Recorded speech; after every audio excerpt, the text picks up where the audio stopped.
সারাদিন অক্লান্ত পরিশ্রম করার পরে যখন আপনি বাসায় পৌঁছান এবং পরিবারের সাথে সময় কাটিয়ে যখন আপনি ঘুমোতে যান, এই ঘুমোতে যাওয়ার সময়টা প্রচণ্ড ইম্পর্টেন্ট। আপনি মাথার মধ্যে যদি সমস্ত ক্লান্তি, সমস্ত ঘৃণা, সমস্ত ক্রোধ, সমস্ত ডিসস্যাটিসফ্যাকশন নিয়ে আপনি ঘুমাতে যান, আপনার ঘুম হবে না। আপনার ঘুমোতে অনেক সময় লাগবে।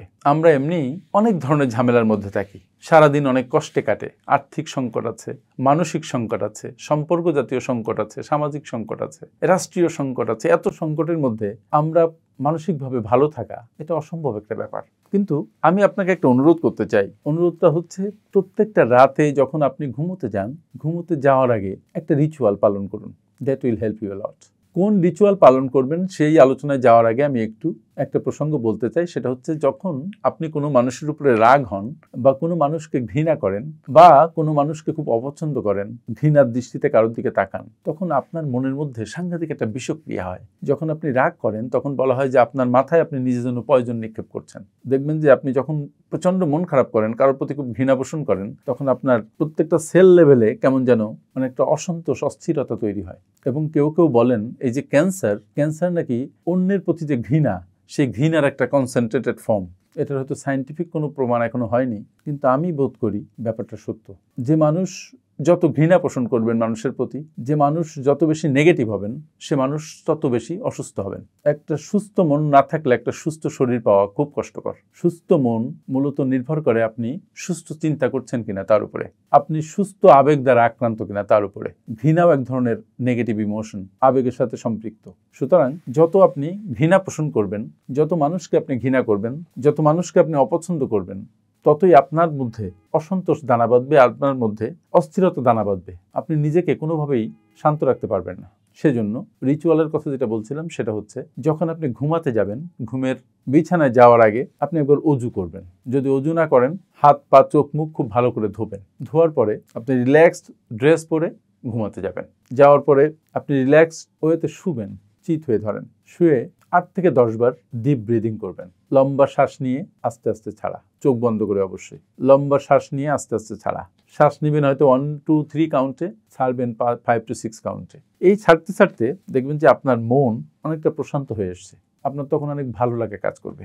ভালো লাগা যখন কাজ করবে, আলটিমেটলি মানুষ যখন তার মেন্টাল একটা স্তর আছে, নাম আলফা স্তর, আলফা লেভেল বলে তাকে, এই স্তরে যখন যায় তখন সে আস্তে আস্তে ঘুমিয়ে পড়ে। যখন আপনি ফিল করবেন যে আপনার ঘুম ঘুম ভাব চলে আসছে, তখন একটা দুর্দান্ত কাজ করবেন। সেই কাজটা হচ্ছে, আপনি যত মানুষকে ঘৃণা করেন, যত মানুষকে অপছন্দ করেন, যত মানুষকে আপনি ভালোবাসেন না, সেই সব মানুষদের কথা একটু চিন্তা করবেন। কেন চিন্তা করবেন? কারণ আপনি তাদেরকে ঘৃণা করেন কেন?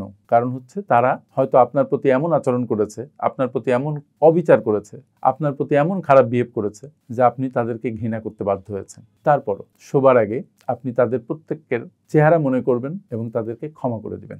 মনে মনে আপনি বলবেন যে আমি তোমাদেরকে ক্ষমা করে দিলাম, আমি তোমাকে ক্ষমা করে দিলাম, আমি তোমাকে ক্ষমা করে দিলাম। তারপরে আপনি ঘুমোতে যাবেন। অদ্ভুত ব্যাপার ঘটবে। সেটা হচ্ছে, দেখবেন যে আপনি এর আগে হয়তো ব্যাড ড্রিম দেখতেন, দেখবেন যে আপনি এখন আর ব্যাড ড্রিম ততটা দেখবেন না, আস্তে আস্তে কমে যাবে। হয়তো ঘুমের মধ্যে খারাপ কোনো স্বপ্ন দেখে আঁতকে উঠতেন, দেখবেন যে এগুলো আস্তে আস্তে কমে যাবে এবং আপনার ঘুম ভালো হবে। আলটিমেটলি আপনি পজিটিভ চিন্তা ভাবনার একজন মানুষ হবেন এবং আপনার জীবন বদলাতে শুরু হবে। কারণ যে মানুষ যত অন্য মানুষকে ঘৃণা করতে থাকে, অপছন্দ করতে থাকে, সে যখন সেলফ টক করে, নিজের সাথে কথা বলে, তখন ওই সব লোক সম্পর্কে সে খুব খারাপ খারাপ কথা বলতে থাকে। প্রতি রাতে যখন তাদের সে ক্ষমা করে দিয়ে ঘুমাতে যাবেন, তখন আস্তে আস্তে আপনার এই সেলফ টকটা নেগেটিভিটি থেকে পজিটিভ দিকে যাবে এবং আস্তে আস্তে আপনি দেখবেন ভালো বোধ করতে থাকবেন, সুস্থ বোধ করতে থাকবেন। অন্য সময়ের চাইতে নিজেকে একটা ভালো ভার্সনে নিতে পারবেন। সবচেয়ে বড় কাজ যেটা হবে, যে এখন দেখবেন আপনি কাজে ভালো মনোনিবেশ করতে পারবেন, আপনি মানুষকে ভালোবাসতে পারবেন। কারণ মানুষকে ঘৃণা করার অভিজ্ঞতা আপনার মধ্যে যে নেগেটিভিটি জন্ম দিয়েছে, সেটা দিয়ে আপনি মানুষকে পছন্দ করতে পারেন না। যে কোনো মানুষকে সন্দিগ্ধ চোখে দেখেন। মানুষ তো তার এক্সপেরিয়েন্স দ্বারা পরিচালিত, এক্সপেরিয়েন্স থেকে শিক্ষা নিয়েই সামনের দিকগুলোতে সে যায়। ফলে আপনি যখন ক্ষমা করতে শিখবেন, তখন ওই নেগেটিভ এক্সপিরিয়েন্সগুলো আস্তে আস্তে আপনার পজিটিভ এক্সপিরিয়েন্সে পরিণত হবে এবং দেখবেন সামনে যাদের সাথে আপনার দেখা হচ্ছে আপনি ভালো বোধ করছেন। মূলত আপনি মানসিকভাবে দুর্দান্তভাবে সুস্থ হয়ে উঠছেন, শারীরিকভাবে সুস্থ হয়ে উঠছেন। প্র্যাকটিসটা করে দেখুন, হয়তো ফল পাবেন। থ্যাংক ইউ ভেরি মাচ আমার সাথে খানিকক্ষণ থাকার জন্য।